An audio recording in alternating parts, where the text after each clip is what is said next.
hit the record button. No, there we go. So it is our April 6th mentor meeting, and we'll be running this from 8:30 to 10 this morning. We have, oh, and can people please turn on their cameras and adjust names if needed so that we can actually see that must be me. Who is who. There's a few people in this room that aren't always with us, so it's nice for them to be able to have names. Thanks. And cameras if possible as well, just lets us all feel like we're in a staff room together.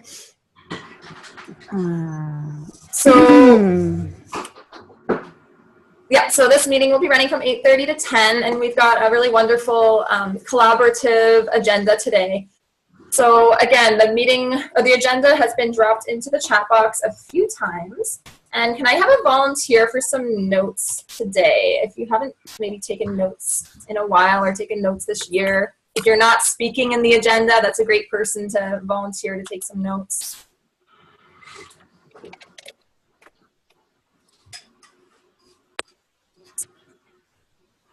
I should put the Jeopardy song. Thanks, Paul. You beat me to it, Paul. I was just going to say.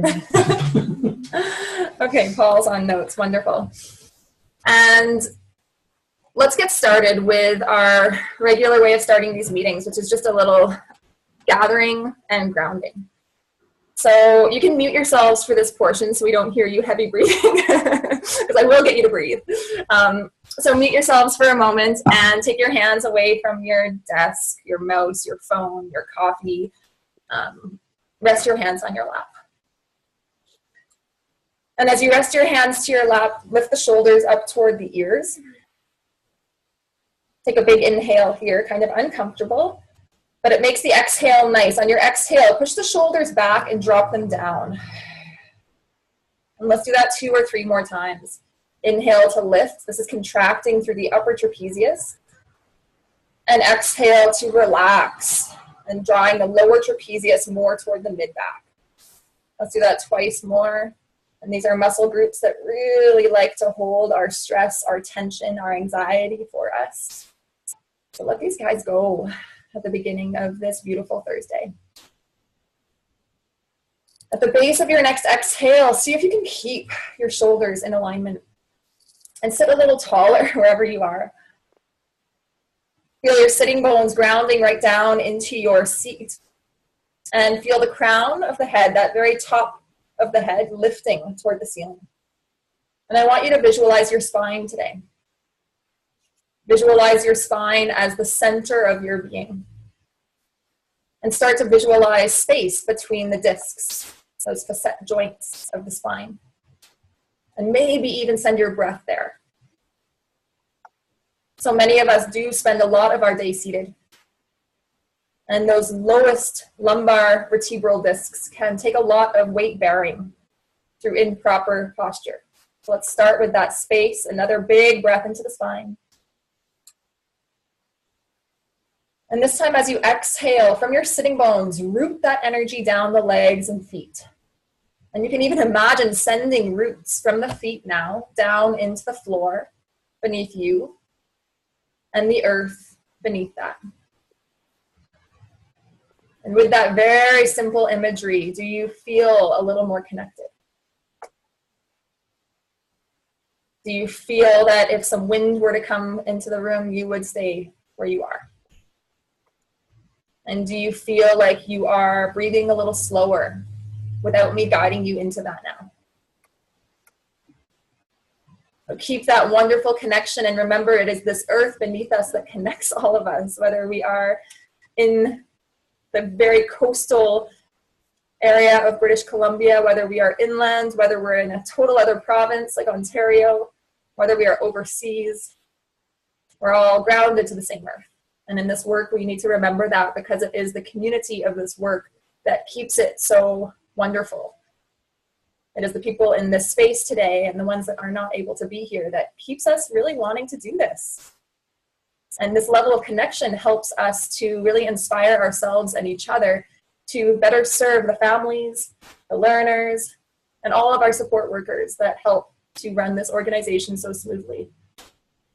So with your next inhale, from the ground, draw up into the legs. And from the ground, draw up into the spine, sit tall. And one more strong breath to the top of the lungs. And all the way out. Open the eyes.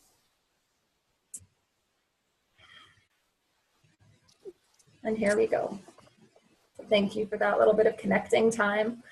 I really, really value it. And we'll dive into the agenda. So the first piece is actually my piece today. And I had a couple different ideas of how to organize this. And I decided that I didn't want to bring any more documents in about completion plans because there's been a lot out there. So my section is talking about completion plan support and success. And my invitation right away is, if after this meeting you still have questions, I have time. Reach out to me. We'll work one-on-one. We'll answer anything that you still have. I'd like to walk you guys through a few things because today was the date that we put as an important date to try and get our completion plan sent into CAT. So what does that look like? We created a very small template that was sent out to each of you, inviting learners to initiate completion plans if they are more or less than halfway through a course. And the completion plan date that we were aiming for was June 30th. So that was our really rough guideline. Now there was a lot of little asterisks that came out of that, right? One was, if learners are more than halfway through a course, they do not need a completion plan. They need communication with you so they understand that they're doing great and that they will be done before June 30th. But they do not need a completion plan submitted to CAT. So that was one piece that I feel like everyone did get, because that's a nice relief, right? Oh, cuts my load in half probably. The second one that was a little confusing was working with our SE learners. How do we best support these learners? We encouraged you and actually asked you to communicate to SECs or HICs. This was an integral step in this completion plan process. And in that communication, we wanted you to say, Johnny is less than halfway through, almost at the halfway point of Science 10. And this is just to the SEC. And you can say, how do you feel about this? Do you think that a completion plan or an outline would support Johnny in completing this course? How can I best serve this situation? And it's the SEC that was probably going to say, you know what? This is great. Let's all just stay in communication. No completion plan needed. There was a couple scenarios where SECs or HICs said, yeah, completion plan is exactly what this learner needs, and let's submit one. So those scenarios kind of went off the same way as our regular learners. But then there was another kind of branch that was happening where we were working with learners on an individual basis who felt like a June 30th deadline was inappropriate. It was causing stress or anxiety. It was not achievable. And we had to go back to the regular foundation of why we set this up. It was to support our learners, not to create stress, not to create anxiety, not to make people want to drop out of courses. So how did we support our learners with those cases? On one-by-one cases, we said, this learner can extend the completion plan until August 30th or even September 30th, if needed. So you all had our guidance for those, mainly SE learners, but there's a handful of you that had learners that just actually needed that support, and that is okay. Again, we weren't advertising that option. That is a case-by-case decision that we work on. So now we're at today. It's April 6th, and there's probably a whole bunch of unanswered emails. So you kind of checked off your list, you felt great, and then you went back to your other work and maybe forgot about some of these completion plans that haven't been sent. So what do we do today? What I would like to see done today is, and this is a reminder, I'll share my screen. Actually, I've got multiple screens. Let's see if this will work. What I would like to see done today, I won't share my screen because you all know where this is. In our Power School Self-Design High Lounge, in Module 4, you know that that is where all of the information about completion plans lives. That is where the template lives. So today, you actually go in and you make a copy of that template for a learner that needs it. You fill out as much as you can, and you email it to the learner, you email it to their family, you email it to their support, whether it's a guiding mentor or anyone else that you know is working with them. And today would also be a day to call. So if you haven't had any communication with that family, you call them and treat this the same way as an inactive learner. We have a protocol for that with CAT, right? After 2 weeks of inactivity, we give the family a phone call. After 3 weeks of inactivity, we hand the family over to CAT, our contact assistance team, to support us in that communication. So there's 2 different scenarios today. One scenario is a learner that said, I'm getting to it, I'm getting to it, I'm getting to it. They're chatting with you, but they're just not doing it. You're reaching out to that learner and saying, today's the day, get to it. The other scenario for today is learners that you sent emails and there's no response, no response, no response. In that case, you drop the completion plan and you just file a CAT ticket for inactivity. Don't share a half completion plan with CAT. That is no good. They won't know what to do with that. It won't support them. They are just going to get that learner to contact you, okay? So there's my cases for today. And then we did want to say that most of you are doing a good job in submitting those CAT requests and attaching the appropriate completion plan. If you have heard from us, it means that we're just asking for a little bit more information. Submitting a blank request with only a learner's name and a course name does nothing for us in supporting that learner. We need the completion date, we need the topics, we need the dates that they're going to be completed by, and we need them to sign off on it on the bottom, that section that says for learner use. So there's a blurb. It feels like a good time to stop and see if there's questions that have arisen from that. I see a few hands in the... Oh, Diana, I was breaking up. Hopefully I didn't break up for that whole speech. That would be tragic. Travis, go ahead. I think you might have actually already answered this. You said that I think it was one learner who is not in the SE program, who clearly needed more time than June 30th. So I told her that we could book August 20th as her completion date for the course because that's what she needs. So that's not an issue, right? Okay. No, you were doing that on a one-off scenario. Your learner clearly needed it to be supported. Mm-hmm. That is okay, Travis. Thank you for checking in. Okay. And then for the variety of SE learners that I'm working with, I have a lot of them this year. A lot of them I'm setting August 30th as the completion date. Yeah, and that's standard if the SEC has agreed that a completion date like that is needed. Yeah. That's excellent. And Darcy, if you can mute, I think there's some sound coming from your screen. Welcome, Darcy, by the way. Thanks. Okay, Clarissa, we've got a hand up, and this is wonderful because Clarissa can speak from the CAT perspective here.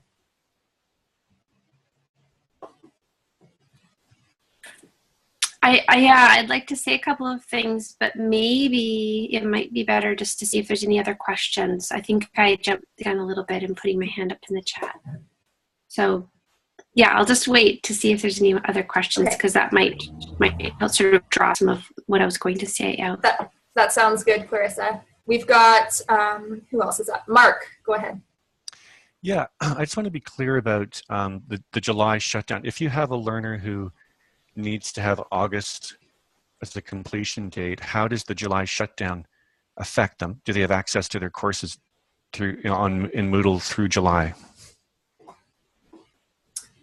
That is a good question, and I do believe we are speaking to a little bit more about the shutdown later on, but it will just be a portion of July that the learners will not have access to courses. Initially, we were kind of saying that all of July, just before we knew the exact dates, but now it's looking just like, a week and a half or 2 weeks within July, 1 to 2 weeks. Thanks, David. Yeah. So that makes it much more accessible for learners if they do need to be working towards that deadline. So we can officially tell them that now. That yeah, we've got lots of supporting docs. Yeah, you only miss out on a week or two in July, but okay. Yeah, but we're not sure exactly those dates yet. Well, specifically July 10th, specifically July 10th to the 17th, and then maybe a little bit longer. Yeah. And David, thanks, and Mark, that's in the announcements at the bottom. We do have a letter out to colleagues about some program announcements and program updates, and that's in there. Yeah. Okay, I see Michael, and then Heather, and then Travis, and then Diane. My question is about, I found that the completion plans was just a nice conversation. In fact, it was nice to have them my learners just sort of agree with that, especially with IDS courses and the kind of ambiguity about the spacing of time there. So I went through this with just about all of my learners, but for all of them, it's not necessary according to these guidelines. Should I still submit them? I use them as just kind of an update of an agreement between Oh, nice. of us. So you're speaking to learners that are more than halfway through a course. Yes. Okay. Yes. Why don't we let Clarissa answer that, because I guess she's kind of saying, yeah, it's a wonderful agreement. Thanks, Clarissa. Yeah.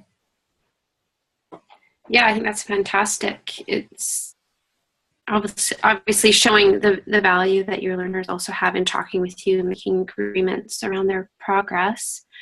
I think that in those cases, Michael, the purpose of documenting with CAT is so that we sort of can track that requirement of having the courses finish up by June 30th and then provide support if that's not happening. So having that documented is probably best practice. Having said that, if you anticipate your learners sort of trucking along, then from the CAT perspective, I don't see an issue or a requirement, but maybe from the sort of admin piece, Sarah and Vanessa, you might have something else to say about that, because I'm sort of coming in late on the scene with supporting the completion planning process. So in terms of documentation and where those plans are sitting, then that's probably something that Vanessa and Sarah could better answer. And I think that Michael just put a really wonderful solution, that linking it into your spreadsheet, Michael, would be wonderful. And that's a kind of nice way to keep it, a nice way for me to be checking in on it if needed, and a nice way for you to have that if you then maybe do need to submit it to CAT if a learner becomes inactive at some point. There's an interesting kind of distinction that we can make here between lowercase completion planning and capitalized completion plan. Because it sounds to me, Michael, that you're doing some completion planning lowercase with your learner. Nice. And that's awesome. And it's but the completion plan, capitalized, is a thing, is a real, like a document that we're bound to in various ways in terms of following the guidelines of the ministry. So this whole exercise for me is just an awesome warm-up too, because next year we're going to be living into this really fully with every course that we have a learner in, and starting it sooner at the beginning of the year, with a preamble to it, and working it earlier into the year and all of that. So completion planning as a task is an awesome thing that we've already been working on with the schedules and the meet and greets and all of that stuff. So we've kind of really been building up this. So if we can make the distinction in our mind that completion planning with every learner is excellent and supportive and part of your role as a mentor, and part of a role of any teacher, and the completion plan has to be followed in a certain way. I love that. Thank you, Vanessa. And I do see Heather, Travis, and Diane with hands up. I just have, and John. I just do have one more minute though with this allotted time in today's schedule. We have so many good things that we want to share with you. So you'll see a wonderful frequently asked questions document that Vanessa has put together. There's a space there to put further questions. So please familiarize yourself with that document, read through. Maybe you'll say, oh, I already answered my question, just checking out some other ones that we've received. If it hasn't been answered, throw your question in there, and it's a wonderful place for us to all educate ourselves and learn a little bit more about this process. And as Vanessa mentioned, this is going to be turning into a best practice for our whole organization, and we're really excited about that for September. My last little piece here is best practices for the final reports. So if you did put a June 30th completion date in a plan with some learners, we didn't want you to freak out saying, That does not mean I have one day before system shutdown to write all of my final reports. That is not the case. And I really hope that your learners will be encouraged to submit prior to June 30th when you do your 2-week check-in with them halfway through June. If it is June 30th, you have until June 9th to write your reports. June 10th is the beginning, or 11th is the beginning of the shutdown. July. You mean July? July. Thank you. Mixing up my months. June 30th is the completion plan date, and then July 9th would be the date that you would get those final reports in for those learners.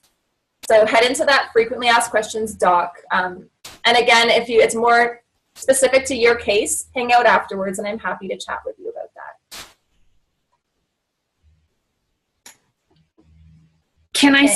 Can I sneak 30 seconds out of the time? Of course you can, Clarissa. I think it'll be more valuable just to say this, and hopefully it captures two pieces about the CAT support we can offer.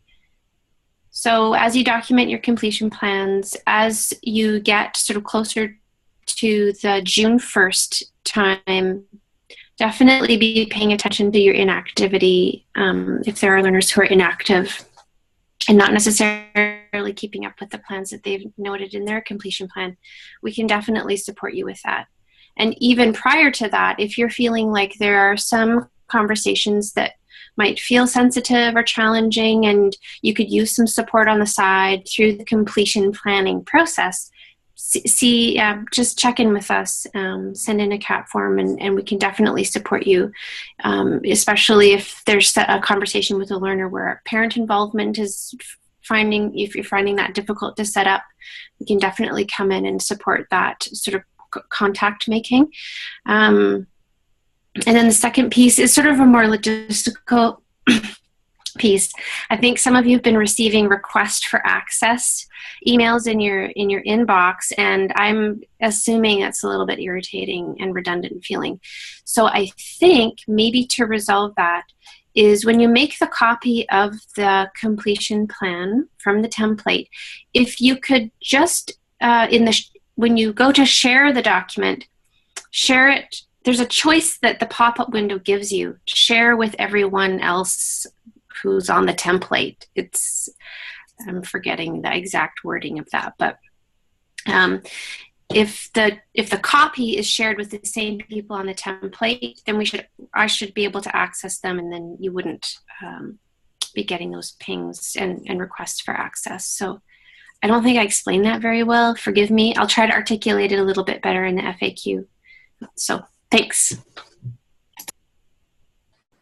Thanks, Clarissa. And I did say this in the chat box, but you and the whole CAT team have been just amazing in supporting this whole process. Thank you.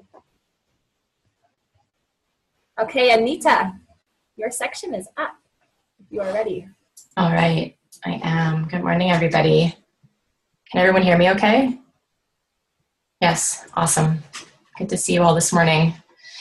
Yes, so my topic today is Spring Reflections and Wellness Week. They are upon us, with the workflow focus of the month of April really being our spring reflections and our snapshots. So just to cover the dates right off the bat, for Wellness Week this year, or for spring, it's April 10th to the 14th. And the spring reflections are due April 28th. So those are just some dates to note just off the bat. And just want to speak to Wellness Week in particular in terms of what that gesture, as you all know, it's something that's grown and sort of shifted and changed a little bit over the past couple of years. But the gesture sort of remains as it being a time to pause and reflect. And that really shows up in a number of ways, depending on, the learner experience and also professionally. So one of the things I just wanted to kind of go through some of the ways that we're honoring Wellness Week this year. So there's a shift in learning rhythms for learners in group learning experiences. And so they honor Wellness Week in that way, particularly in co-design. As we know, there's also the snapshots that are created for all of our active learners. And that's a big one. And just in terms of there being steps to follow there. And so just this morning wanted to bring attention to guide you back to where all of that information lives around snapshot comments. And if you look in the agenda, there is a link that says reminders regarding snapshot comments, and the snapshots piece is highlighted. And that takes you directly into the educator guide. I pulled a few pieces from the educator guide this morning to drop in, just as a reminder, an overview of tasks, and then some pieces around writing formative assessment. But that information lives in the educator guide, as well as steps in terms of updating those snapshots and how to update your learner spreadsheets, etc. So that's another way, obviously, that we recognize Wellness Week as a time to pause and reflect. So really reflecting back to learners, what you're noticing about where they're at. And one of the other things, just as a distinction for this session, for this year, is because of the work that's been happening with completion plans, the ask is to look and see, have you submitted at least one snapshot comment for a learner who's been active this year? If you have, then that is adequate for this time around. So you don't need to submit another snapshot comment for them at this time. So it's really then those active learners that have not had a snapshot comment submitted for them this year. So in terms of your workflow, that's something to keep in mind. So it's not everybody needing them twice at this time. I just want to check my notes, make sure I'm not missing anything. Yes, okay, and then other ways that we're recognizing Wellness Week, it's also a time for us professionally to be focusing on best practices, potentially spending time cleaning up our spreadsheets, or whatever that looks like for you in terms of best practice. If it is a time to really pause and have a little less screen time, or whatever it is, whatever that looks like for you, then that's okay too. But just as another gesture, it could be catching up on professional work in whatever way that is, any loose ends or things that maybe have been dropped. And in addition to that, and this is just an invitation, but in terms of personal reflection, if you wanted to take the time to consider wellness in your own life, especially as it relates to work-life balance, this could be a time for that.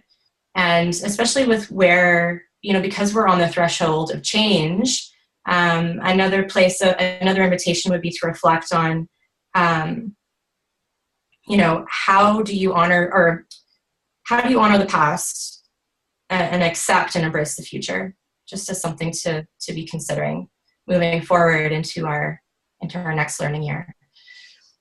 Yes. So I'm not sure in terms of time. I guess I have until 9:05. Maybe we could take a moment to just take some questions if there are any. And Travis, I see your hand. Yeah, I had some CAT tickets I was going to file this week for inactive learners. I've really done my best to reach out to them. They never made an attempt to contact me. So for those inactive learners, do I need to bother with a snapshot comment or no? Okay. No, I would say no. Yeah. And a really good time, yes, to be submitting those CAT requests. Yeah. And just like with last Wellness Week, we're not expected to do any marking, right? This is a time for us to focus on snapshots and learner connections. Yeah, and definitely communicate to your learners, because everyone will do that differently. Some of you that might not be supportive or really wellness for you. So, it's really up to each one of you to determine how to use that time. But just to know that, this is a time to be reflecting back to our learners in a comprehensive way, sort of where they're at in their courses. So, yeah. My challenge is that I'm also an SEA. I do a bunch of tutoring every week. So, I'm probably going to need to continue doing my tutoring hours in addition to my Wellness Week work, right? I would say so, yeah. Okay, yeah. Thanks, Travis. I see Dan's Dana. got a question. Yeah. Hi, I'm wondering, so in previous wellness weeks, we haven't had to do our regular contacts because we're busy doing snapshots and other forms of contact. So I'm wondering if that applies again to this wellness week, if we can forego our usual contacts for the week. I would say that communication, because you're tagging your learners into the snapshot comments, you're also tagging their parents. That really is contact. So in that way, yes, you are contacting them for this week through the snapshot comments. Does that answer your question? And anybody, Dan, that it you're does. not Thank you very much. Yeah. Can I just add, Dan, that anybody you're not doing a snapshot for will still need their weekly contact as usual. Oh, okay. Yeah. Anita, can you speak to Diane's question about course challenges? That is a good question. I would say no, but I am not 100%. No. Okay, thanks, Vanessa. No.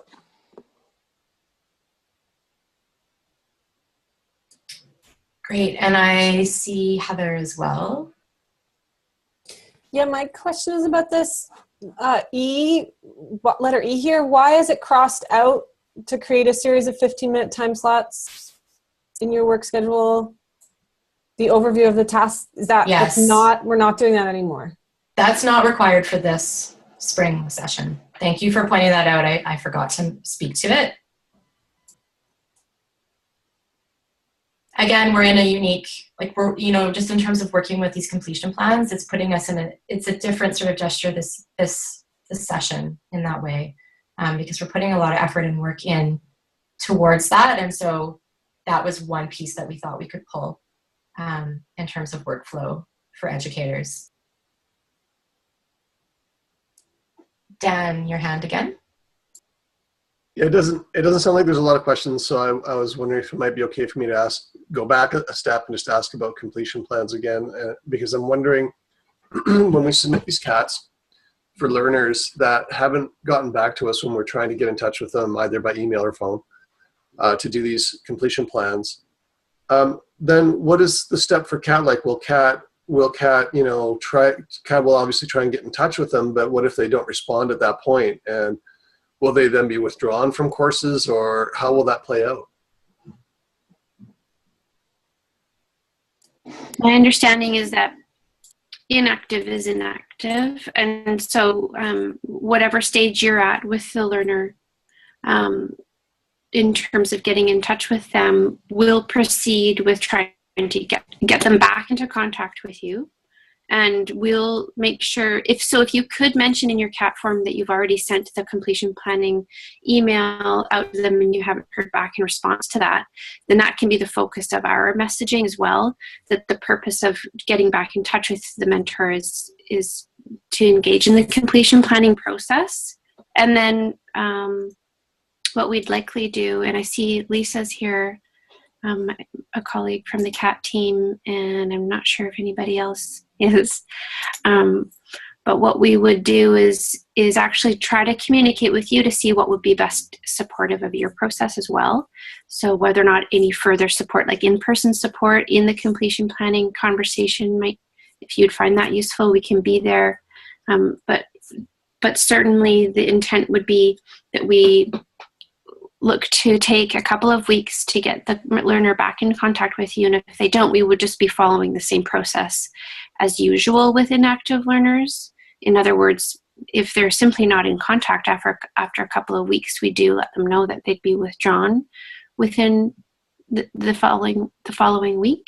There are some strange situations that don't really fit into the pattern. Like, for example, I've got learners who they're over their 20 weeks. They're marked red in my spreadsheet.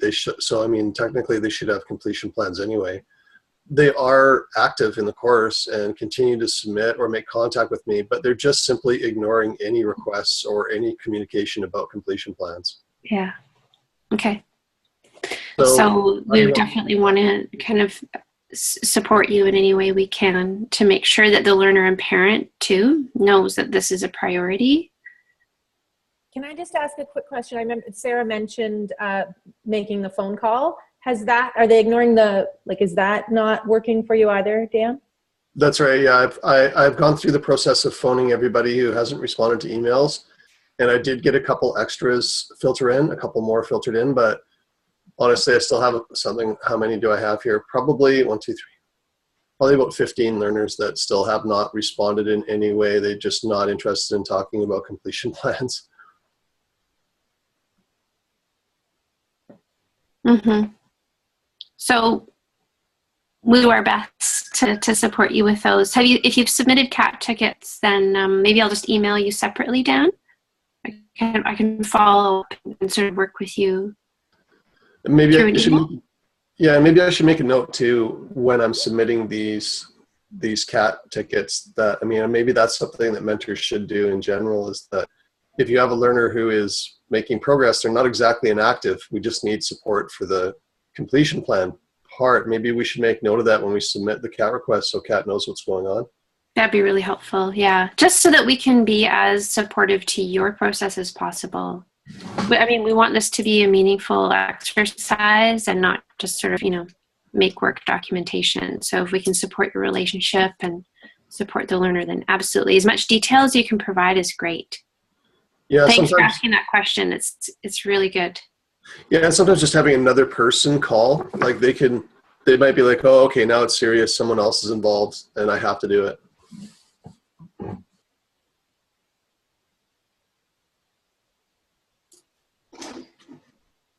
Sarah, did you want to jump in?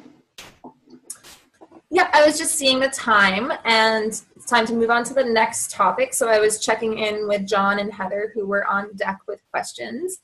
Clarissa is going to be in touch with Dan. Heather has less of a question and more of a strange comment. Go for it, Heather. I just wanted to say, I don't know how to form it into a question, but I'm having this really tricky time right now trying to overlap what's happening with completion plans and Wellness Week snapshot comments, and having learners in all these different categories. Some are sort of active and responsive to the doing their work, like Dan said, but not doing completion plans. So I'm just having a hard time, and I think Anita kind of spoke to it, and how this Wellness Week is really unique. So I just wanted to note that I'm a little bit not sure of how to go with each learner who doesn't, who needs a completion plan and who doesn't, and who needs a snapshot and who doesn't. It's just all jumbly right now. So I'm gonna work it out. And we can work it out together, Heather. Let's connect after the meeting about that. Okay. Yeah. And thank you for voicing that, because I saw a couple other nodding heads, and we're very appreciative of all of your efforts right now as we're kind of asking a lot of you guys. Thank you. Are we okay to move ahead to our grade 10 updates? I see Travis. Nice quick one. Yeah. Thanks, John. I have some final reports I'm planning to file this week. For learners who have already had final reports filed, no snapshot needed, right? Oh, yes. No snapshot needed if the final report's done. Excellent. Cool. That's a bunch of my work. Great. All right. So on to you, Angela. I believe you're starting off with our grade 10 updates. Yes. Well, starting with an inspection monitoring visit update. And so I'm not sure if everyone heard, but we had really great news and a fantastic monitoring visit with Teo, one which ended in high fives, actually. So that was interesting, a little bit awkward, but very exciting. And there's lots, of course. He did give us a clean report. Afterwards, because he was signing the BAAs, he did have to mention just a couple of things we had to update with the assessment on those. But a clean report was pretty exciting both to him and to us. Clean report meaning absolutely nothing to recommend, which is highly unusual in a visit of this kind. So we have been meeting with some of the other IDLs, almost all of them, once a month, and getting updates on their inspections, monitoring visits, and so far we're the only school that has received a clean report. So that's pretty exciting. Angela? Yeah. Would you mention the trademark angle? Yes, I will. Thank you, Sue. I'll do that when we get into the grade 10 part, but thanks. That part was exciting too. So a few of the highlights that Teo was very enthusiastic about lead into the next part about the grade 10, but I'll just share them here as part of the monitoring visit update first. So far, Travis, we're the only one. Now, not all of them have been done, but most have actually. There's just a couple left. So the things that Teo was really excited about in terms of because the monitoring visit is about plans to implement BC Ed Plan. It's not about what we're doing currently right now. It's about plans. So for us, that was about grade 10. And to some extent, they do go through the catalog and make sure that everything is in place, but it's not looking at our current high school planning. It's looking at BC Ed Plan. That's this year's monitoring visit inspection. That's what it's about, because that's such a big change BC-wide. So for us, it was about sharing our grade 10 plans. And so as Teo was going through the catalog, asking us about things for this year that had been a concern in the past at the high school, we were able to say, well, let's just look at that when we show you the grade 10. So eventually when he saw that, one of the things he said specifically is all those things that I've had concerns about in the past in the high school disappear with your new plan. So that was very significant. I love Travis's play-by-play. We should have your sound on probably, Travis. If I did, we wouldn't get anything done. I'm a guy who needs to shut up more, put it that way. So as we're having this conversation this morning, I'm just seeing so wholeheartedly exactly what Teo saw when he was looking through everything. Because these challenges with the completion plans, these challenges with all these learners and trying to go through, in the new plan, high school educators have 31 learners. Right there, we take care of a lot of the challenge many of you are expressing this morning. 31 learners to keep track of. Instead of, however, many of you, Travis has left the building actually now. That was too much for him, I think. The other thing that Teo was very excited about, which also relates to the conversation we just had, is that the pacing is built into the infrastructure. The self-paced piece, which felt like a lovely support, is actually having us do somersaults, and for many learners is not the support they need. That self-paced piece actually is a barrier, which seems odd, but it is. So that was another huge concern Teo had. And when he saw that the pacing is built into the rhythm of the seasons of the new plan, he was very excited about that. The other thing, there were a few different things, but the third highlight I'll just say that he brought up is that he was very interested and enthusiastic about this being personalized, but still having a formed structure, which I actually said, well, we call it a rhythm, but it does have, he was surprised at how we had imagined that and was excited about it. So he did, as Sue mentioned, suggest that this is our trademark, that what he saw there be the trademark we have for our school, and that we go ahead and let the other schools, the other DLs, do course-based and make sure we know about them and kids have access to that, but that what we do and we do well is this. So that was the monitoring visit, which was a big phew, because of course this is new, and as many of you know, there have been lots of wait a minute, can we really do this? Is this really allowed? And so having Teo not only say yes, it's allowed, but he literally said, please do this. He was very excited about it. So that was, of course, encouraging to, okay, let's carry on. Angela? Yes. I wonder if it would be interesting for people for you to share the question about the competencies versus the content that you asked him. And the content, just an example. Yes, thank you. So there have been lots of questions here about, you know, in the high school group that Teo shared, but has heard, same as we have, that the content is just the example or the vehicle, and the competencies are what we focus on. So the content can vary from learner to learner. That's the personalized piece, as long as the competencies are met. So we did actually ask him specifically. We showed him everything about the new plan. We did not want any surprises later, anything like, oh, let's just sneak this in the back door. We just upfront completely, here's our plan. And asked him specifically if we could actually take the content off the table and not even track for it or assess for it. And he said he thinks so. And he gave us the phone number of the gentleman who can tell us that for absolute sure. But he was able to definitely say the directive from the ministry is the focus is on the competencies, not the content. And he, you know, he's a math guy. It really scares him to think that kids might not do factoring or might not learn the quadratic formula. And having said that, yeah, like Travis, absolutely. It's the math, right? Math people, we're all like, wait a minute, how are they gonna? So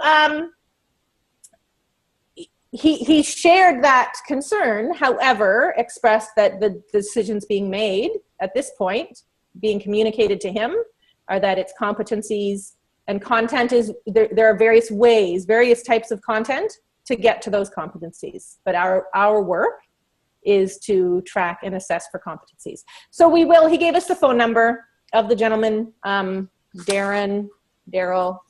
I can't remember, I have it right here, who we will talk to just get a really, really firm, for sure answer on that. And it's nice to have that. So do we want to pause for a couple of questions? Is there any comments before I move into grade 10 specifically? That's the monitoring visit update.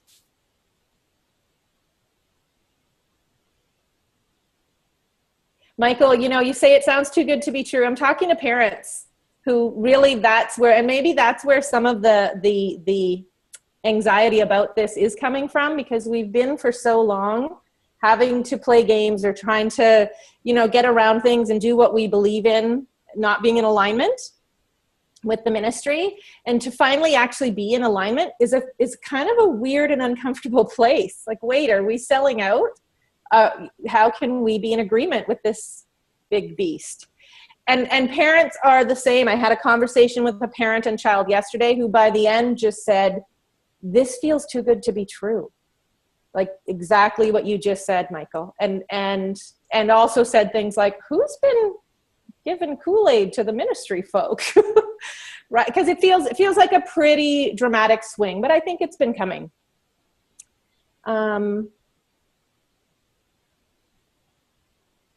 Yeah, 10 more minutes for this section. Okay, so the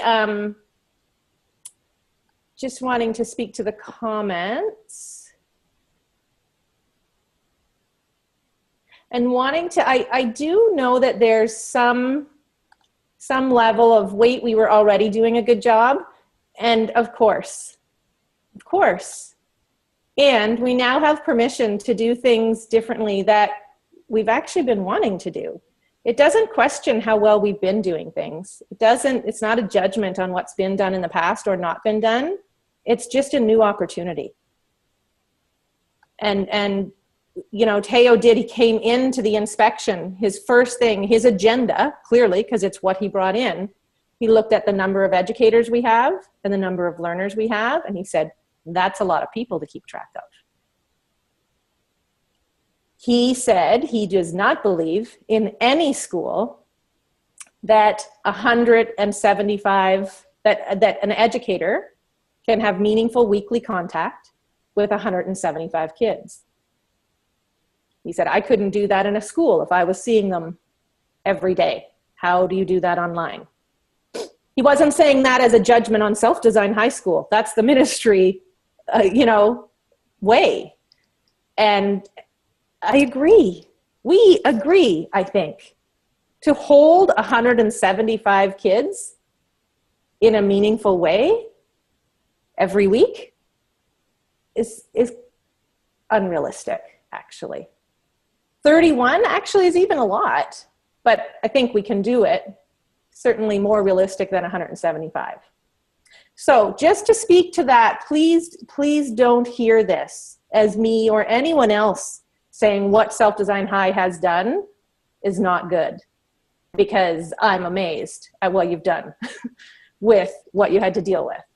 And now we have a new reality that we get to deal with. So let's go. All right. That's the monitoring visit update. And now to the grade 10. There is an info page. I'm going to share my screen, which hopefully everyone was able to access. Please let David know if you're not, because he helped set this up. The Contractors Lounge is a place that we hope we'll all be able to, I can't remember who said it, I don't want to claim it as my own, but to bump elbows with all of our colleagues. All of our colleagues, the ones who work in K-9, the ones who work in the office, the ones who work in HR, the ones who work in SE. So we all get to know each other. And so that's what this space is imagined to be moving forward. For now, it's just little pieces of that. So for now, we have the grade 10 information there, because we had K-9 educators asking about grade 10. We had SE educators asking about grade 10. We had office people asking about grade 10. We had 10 to 12 people asking about grade 10. And we thought, what a perfect opportunity for all of us to get into the same place and see each other and hear each other and know each other. And at the same time, be learning about grade 10. So there's just the bulletin post as a home page. And then there's that year in the life document that some of you may have seen. So there is a spreadsheet view for people who prefer their information a little less wordy. And so here you can see kind of the startup, weekly, and seasonal workflow of all the parties: the learner, the subject specialist, the learning consultant. And then there's an overview that you can also look at that has just kind of a big picture idea.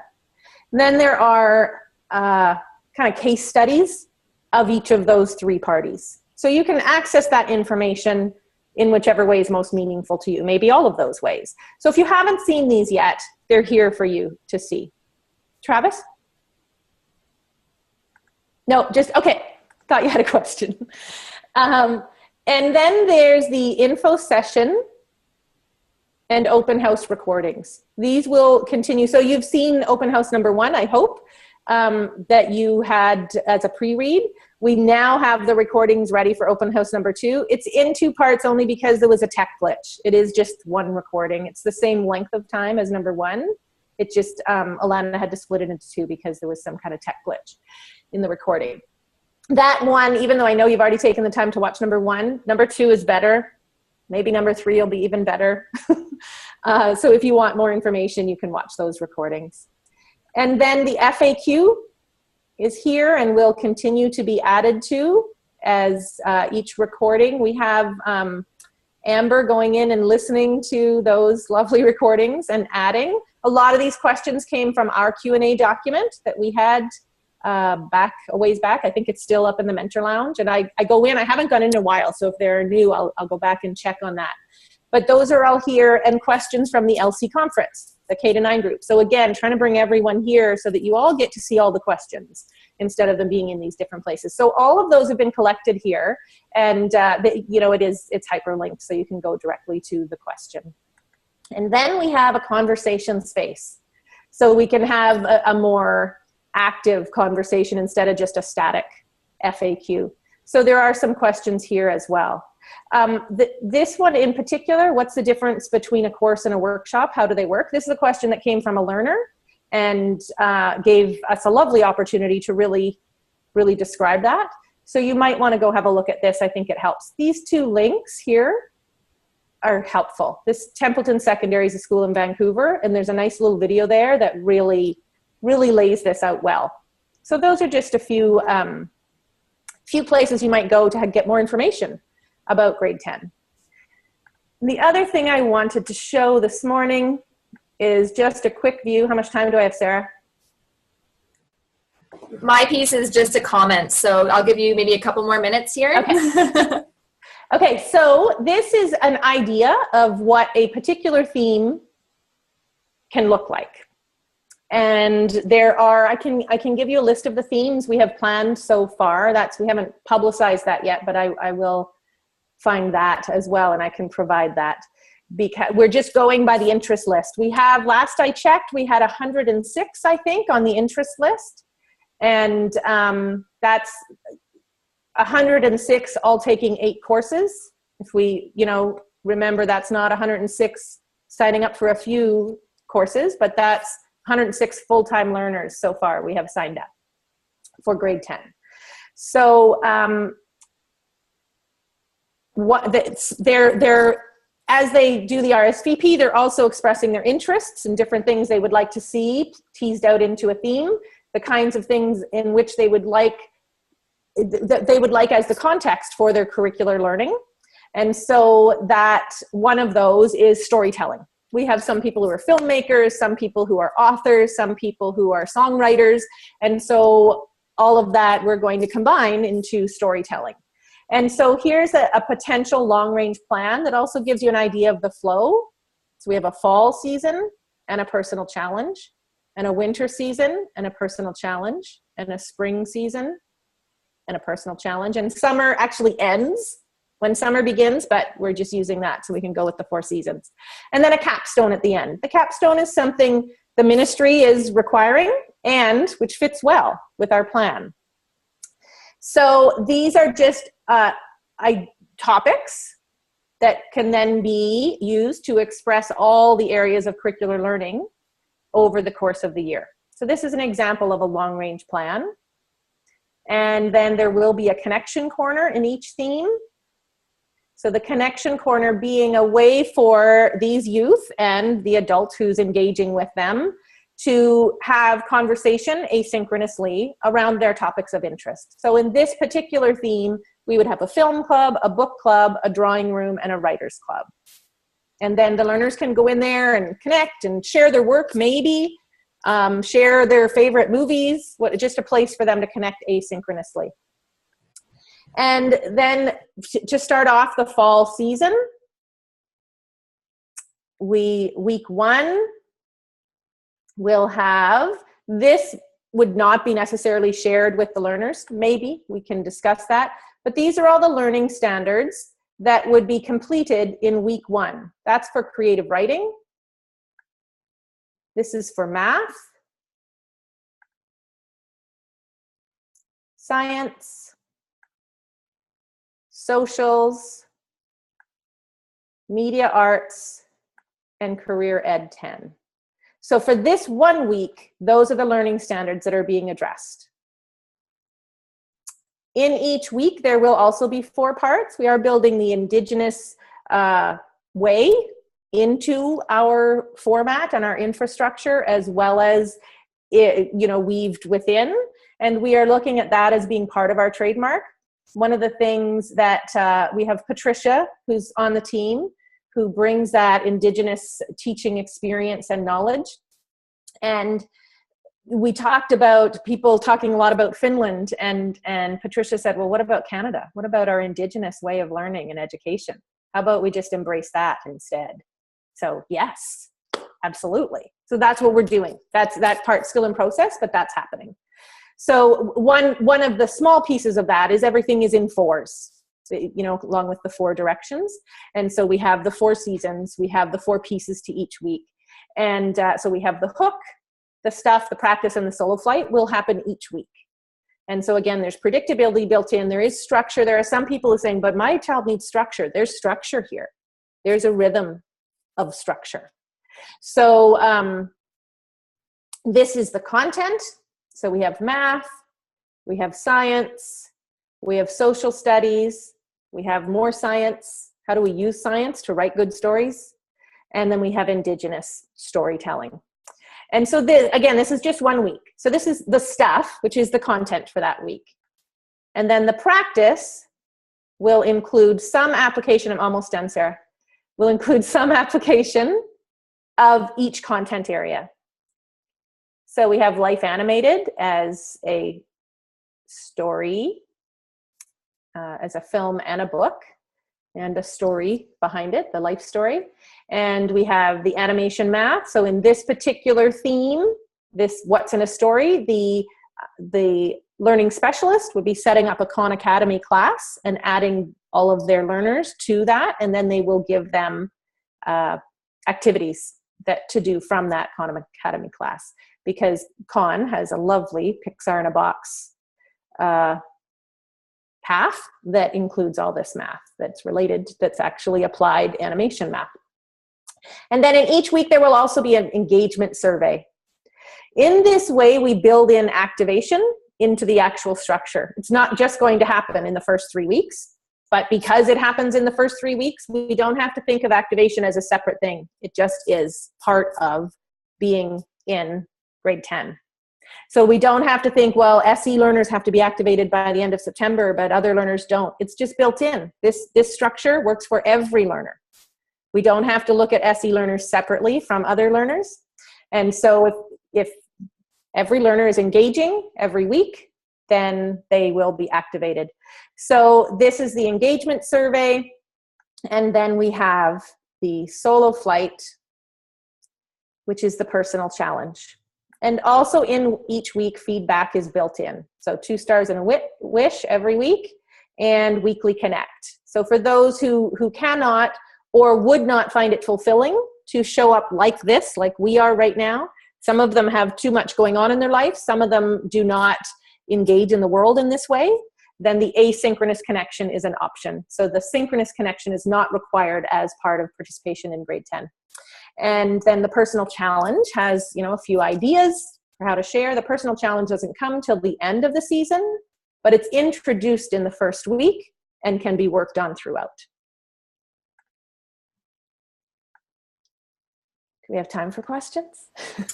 We are over time. We could sit and chat about this all day, though, because it's so nice to be walked through it. Thanks for bringing that in today, Angela. So I would like to direct, I see that there is a question definitely from John, and I've asked John to just send me the question, and I will try my best to answer it, and John's replied that he will be doing that. And my last little point here, and thank you, Angela, for that wonderful update. It's so great to hear about what's happening with monitoring visits in grade 10 and a little snapshot in there. My last point is about the learning consultant, the grade 10 learning consultant role. And some of you might still be thinking, oh, isn't that the one-to-one educator role? We're really happy that we've come up with the name of learning consultant now for that role to bring synchronicity between our K-12 organization. So if you have questions about creating your bio, since that is due on April 10th, please reach out to me and I can support you with that process. And again, I'm saying after the meetings, I know there's lots going on today, so don't worry, hang out with me afterwards and we'll work through a few of the questions if they're pressing.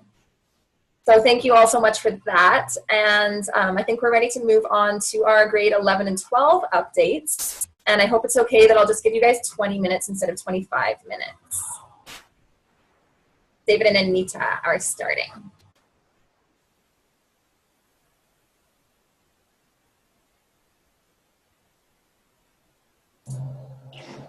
All right, David, did you want to screen share today? Sure. I have it open here somewhere. Oops, just out. This is the Learner Services page? Yes. So we're just going to give you guys some updates in terms of work that's being done around grade 11 and 12 as we prepare for next year. And one of the first things we wanted to share with you guys this morning is just a preview of the Learner Services page in PowerSchool for grade 11 and 12 learners, which essentially is going to, well, and maybe David, you're better to speak to this because it has to do with the platform shift. Do you want to take it away first?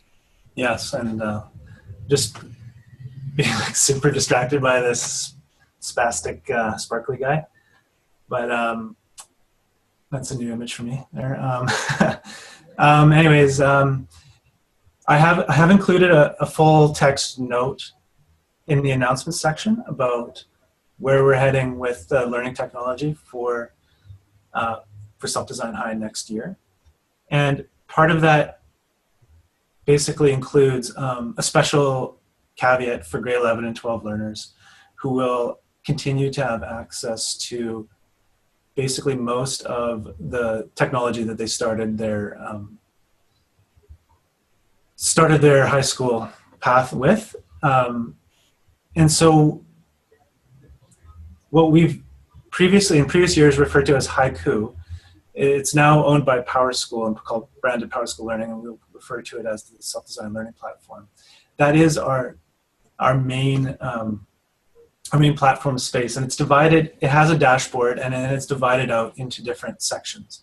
And so what we need to do is create a little portal inside of that platform that will provide those grade 11 and 12 learners all automatically with access to things like these tools that you're familiar with them having, to set up meet and greets, or even to email them with the self-design email. One of the big changes, actually I think I forgot to add it on my update, is that for the most part, the self-design learners and parents next year will not have selfdesign.org emails, and we'll be communicating with them on platform on Haiku. But again, not the same for it's not the same for the grade 11 and 12 learners. They can still use their self-design emails. So that's just one aspect that the learner services will provide. And then you see in the left-hand menu, there's going to be some other important pieces, which I'll pass over to Nina. Sure, I'll just give you guys a little walkthrough of this. So this is basically satisfying what once was the community site homepage with all the quick links for our learners, and also some of the things that we would have initially have been given to them through the guidance and support site. And so if you can imagine, when a learner enrolls now or completes their re-enrollment, that their email essentially will send them to this space in terms of, so that they can complete a bit of an orientation. And it's something that we all know has been missing for the most part for our learners coming into their learning experiences with us. And so we're trying to catch it in one place this time. And it's also, this is where learners will be entering into registering for courses, because that's the next step after enrollment. So what David's showing right now for the screen share is actually the entry point into course registration. And so as educators, this will be an important page to be familiar with if a learner ever expresses interest or needs that support to register for a course. And then those buttons take them directly into the appropriate forms, depending on what it is that they're either applying for or registering for. And it's also where there's more information about the courses themselves, because we're really moving away. There is a website update that's coming, and that information will no longer really live on the website because it doesn't reflect. We want to kind of move more towards what are we doing K-12, and when there's distinctions, finding another space to articulate that. So it'll be in here that we'll keep that information. So the course registration piece is an important one, and then we're also wanting to include support for rites of passage, next steps, because these learners are 11 and 12, grades 11 and 12. So just thinking about grad, thinking about what is the next step for them after high school, and providing some links for them to support them with that.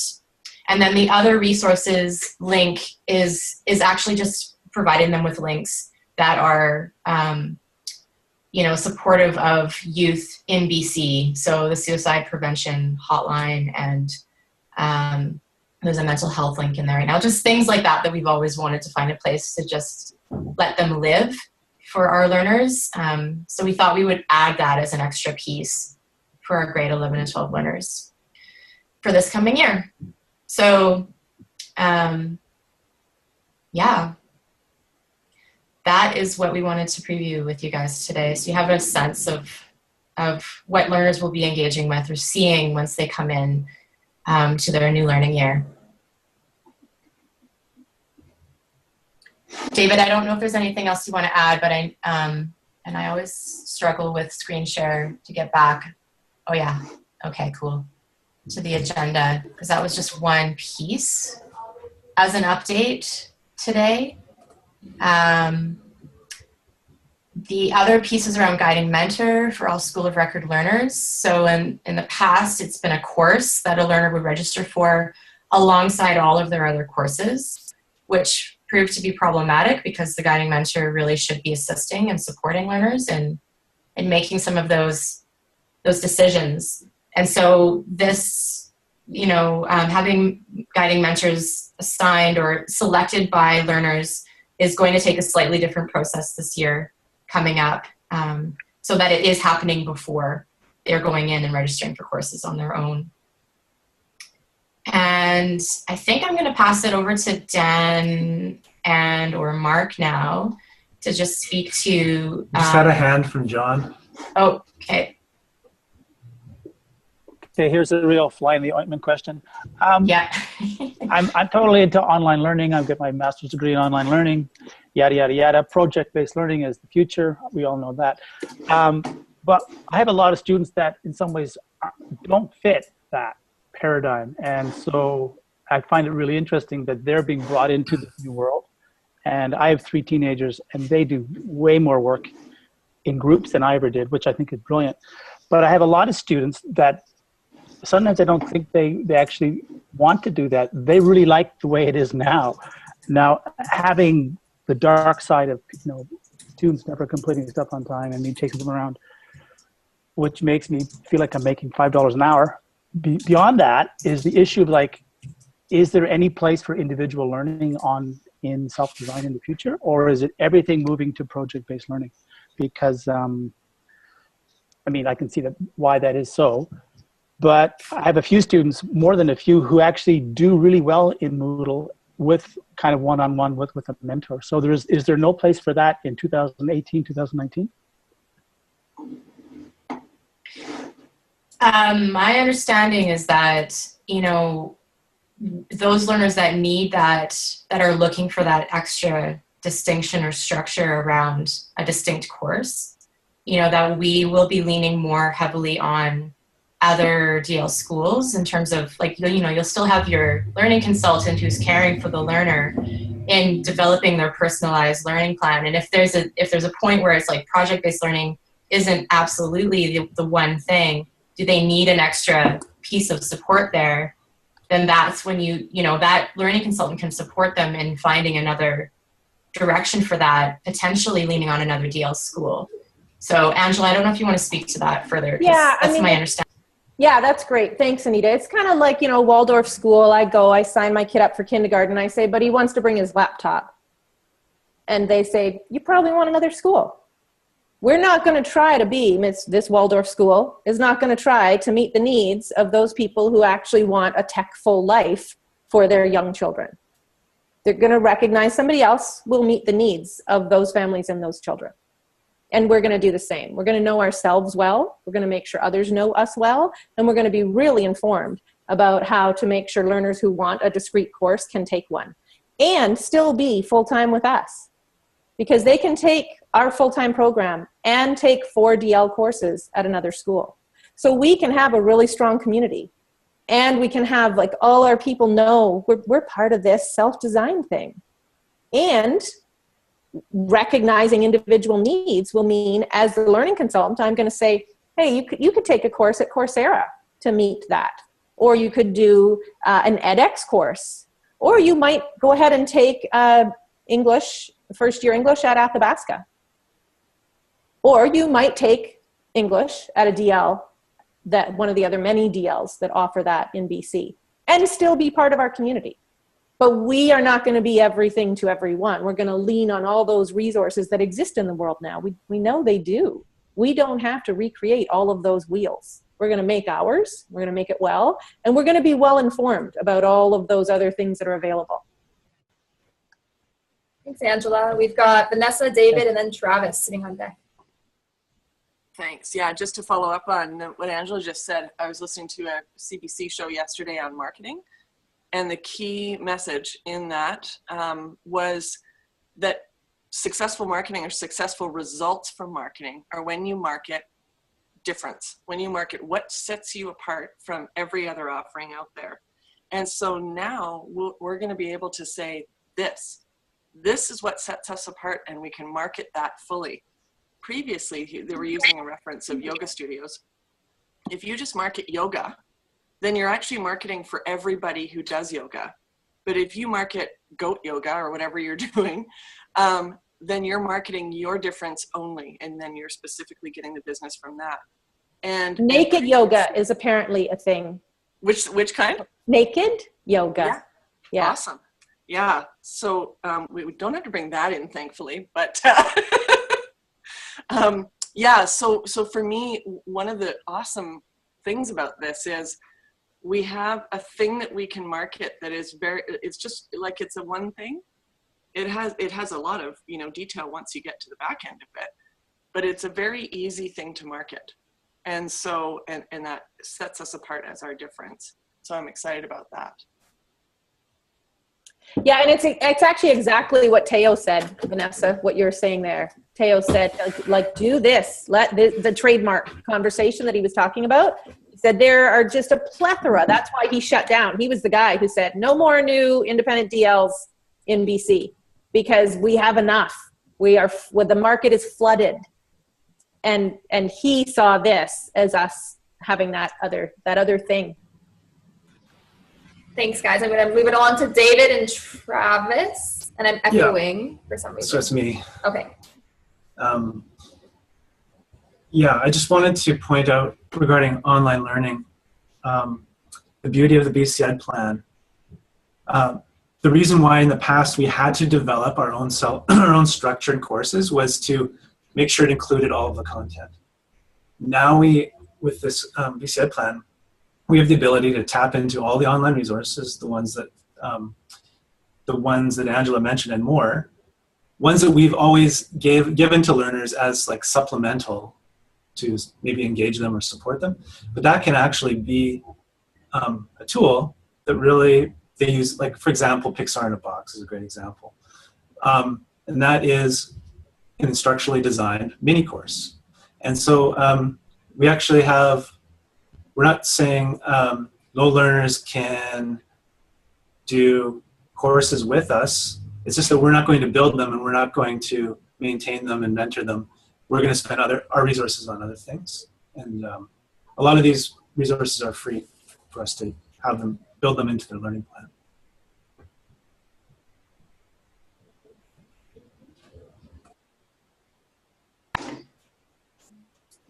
So there was another hand, was there not? Travis. And then I just wanted to get us, we actually just swayed away from the agenda a little bit, so maybe we can get back on track then.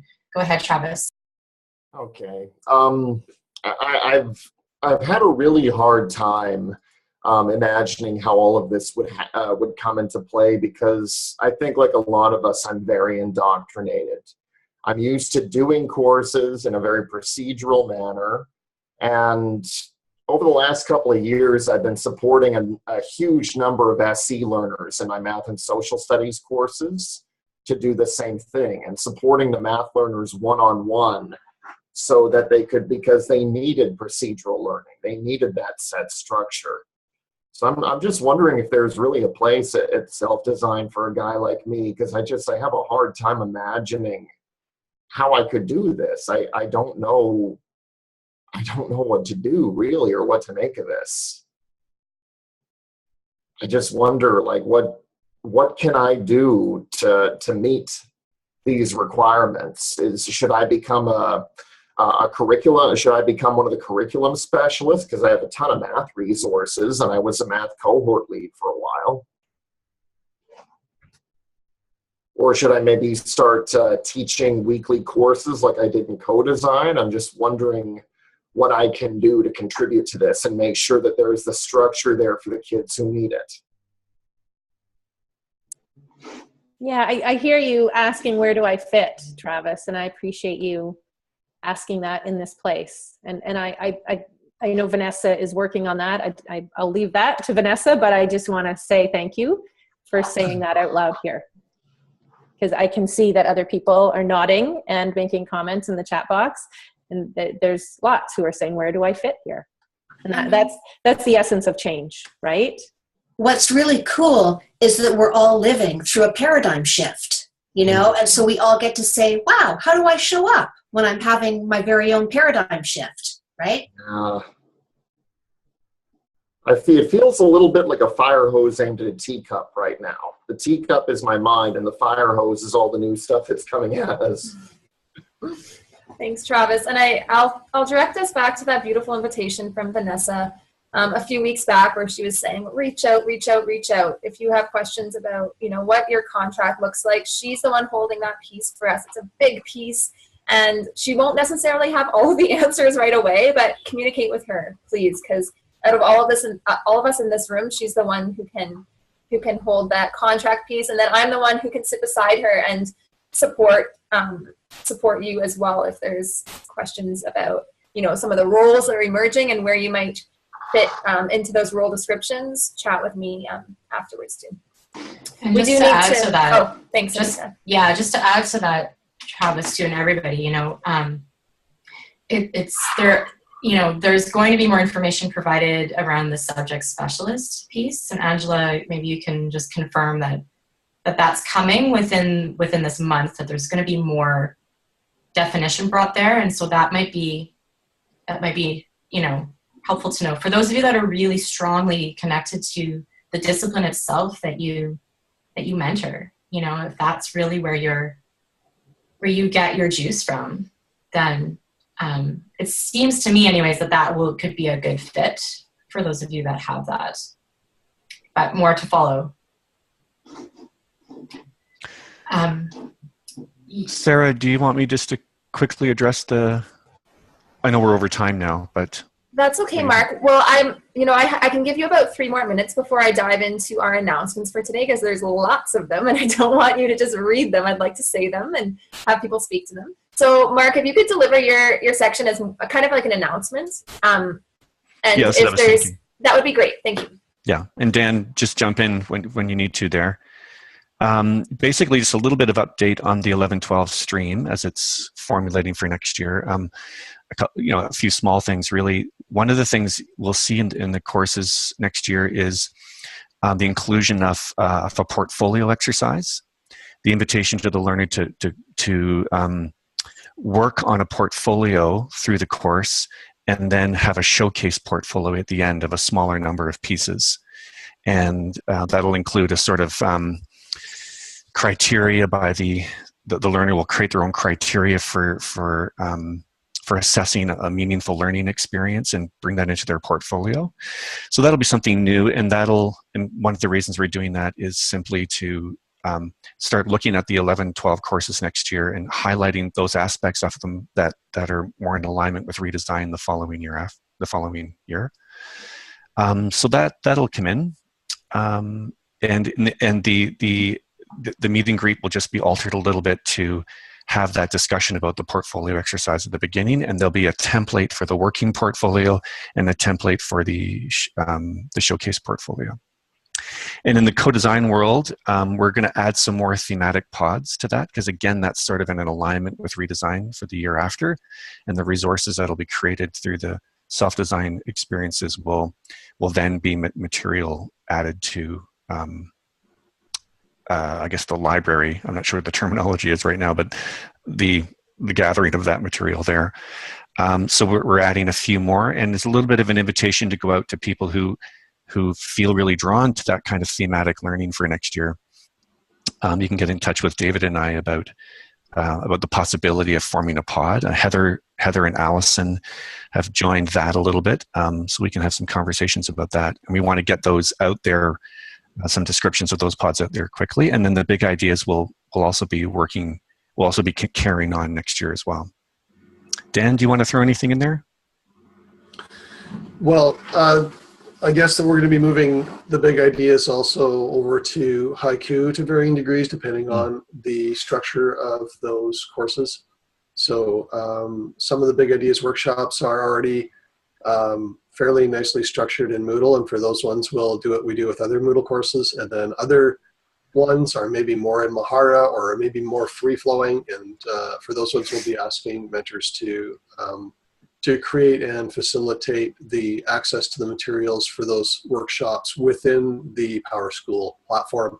And there'll be templates available for mentors to do that. So yeah, it'll be interesting changes. And I think that PowerSchool is going to offer us some good new ways of looking at it, presenting, and holding information.